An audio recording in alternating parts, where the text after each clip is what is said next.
test. All right, hello, Bitcoin class. I wanted to talk about sort of a crux problem when it comes to Bitcoin, and it's called the double spending problem. So double spending.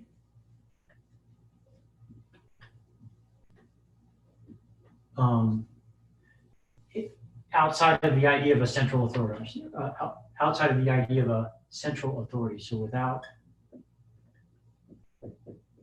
a central authority.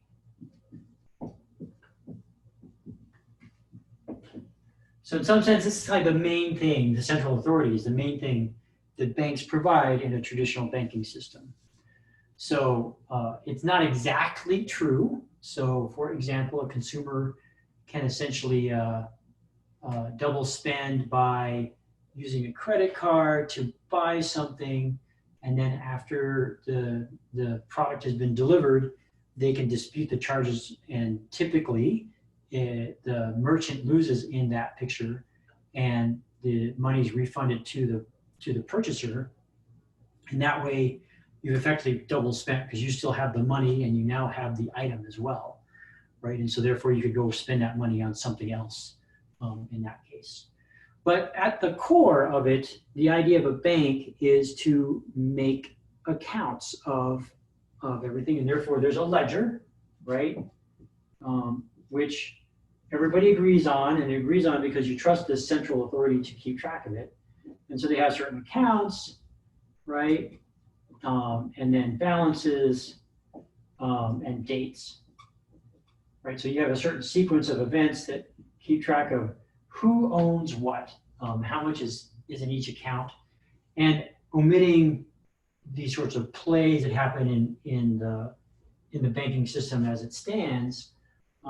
The idea of the central authority is to make sure that anybody that spends money out of an account really has that money to spend, is not allowed to put it against two different debts at the same time. So the double spending problem of Bitcoin is really one of the core values that we've let the central authorities or had the central authorities of banks manage for society. So, all right, so there's a problem called the Byzantine Generals problem, which is the reason why we've been happy with the state of affairs as they stood. So Byzantine Generals problem.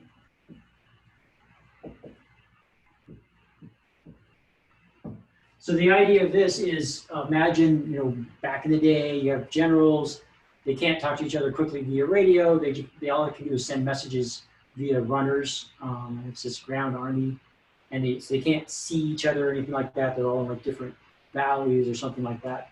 So in this case, from the graph sort of idea, each of the nodes here is a general in charge of some part of this war effort, and they're all on the same side.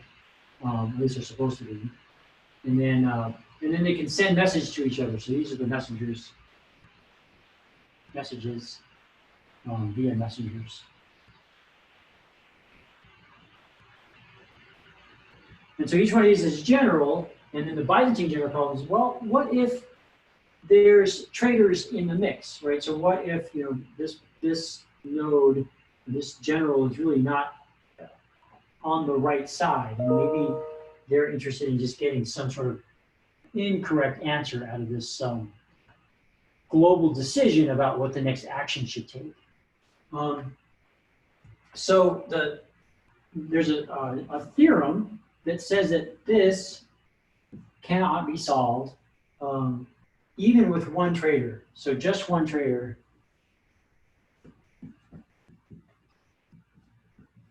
can break this.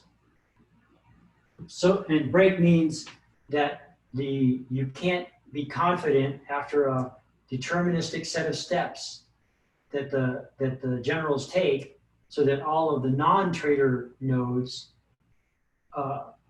decide that they have the same plan, and that plan is one that's not been corrupted by the trader. Okay, so deterministic steps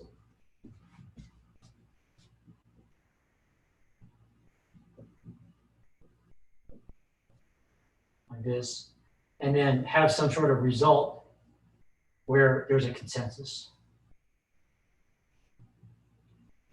of a plan from like one of the non-corrupt generals from a non-trader. So that's a bummer, right? Like, so no matter how many generals you have, if they all take the same sort of steps, or they have set a rule book about how they're going to send messages to each other, any choice about that rule book, there's a setup where you could put a single trader in the mix and it would fail. All right. So this goes right back to the double spending problem, because what this could be instead, it's like the thing they're maybe trying to come to a consensus on is the ledger, right? So if you're trying to come up with a consensus on ledger in a world where you don't just trust a central authority to have the correct ledger, so consensus on the ledger where you have this distributed trustless system, which is the goal of a cryptocurrency. This theorem basically says, like, stop looking, you can't do it. Which then, hopefully you scratch it like, well, what is Bitcoin then? So the Bitcoin protocol does a few things to make sure that it's going to work anyways. So, and this is, I think, an important thing when you think about what mathematical theorems do for you.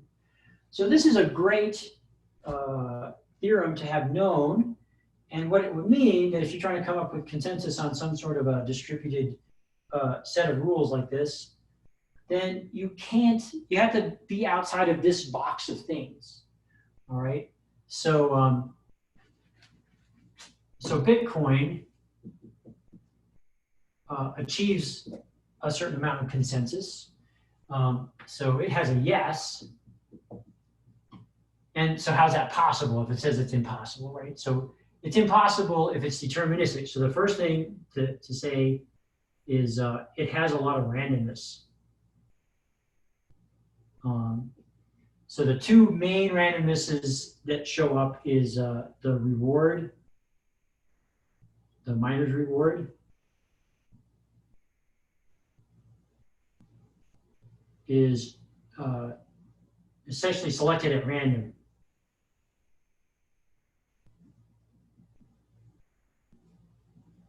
According to the miner's work.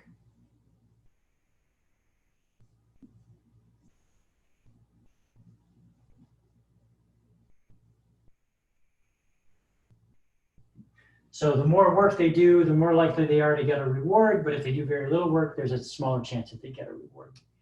Now, Bitcoin doesn't do this. There's other systems, there's other cryptocurrencies that do something called proof of stake.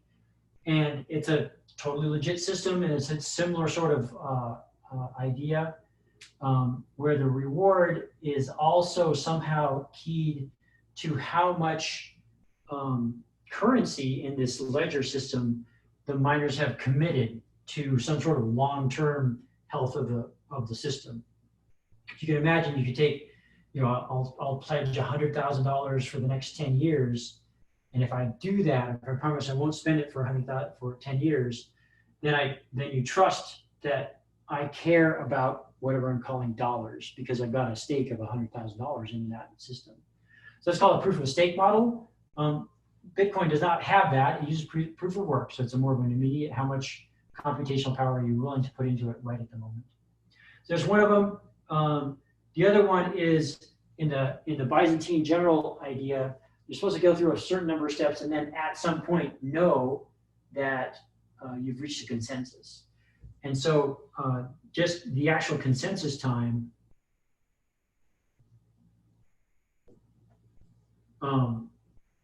is actually never perfect. How about that? Oops. So the idea there is, as the network is trying to agree on what the ledger is, and this ledger is the sequence of transactions in the blockchain, right? Each block is a set of transactions.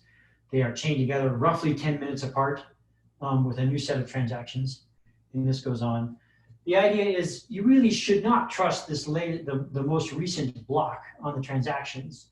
But as you go further and further back the chain, the likelihood that this was created somehow by a trader goes down quite a bit. So it goes down by a factor each time you go back. And then the rule of thumb is if you go back 6 blocks, it's quite unlikely that somehow that was put in by some trader for some sort of a double spend style of an attack. So the consensus time, instead of taking a certain number of steps and being done, instead you take a certain number of steps and get to a probability, and that probability gets better and better over time to the point that you can trust the system eventually. And I guess that's like a nobody's perfect sort of approach to this thing. And it's interesting to know that if you wanted perfection, you might not be able to get it. As again, like central banking, normal banking system also doesn't have perfect trust. So basically, the Byzantine Generals problem says it can't be done on a certain set of assumptions, and so Bitcoin manages it by changing the assumptions about what the system is like. That is the core of what I wanted to describe about this Byzantine Generals problem and the things that Bitcoin does to sort of resolve it. And then I'd like to use this next video to get into some more details.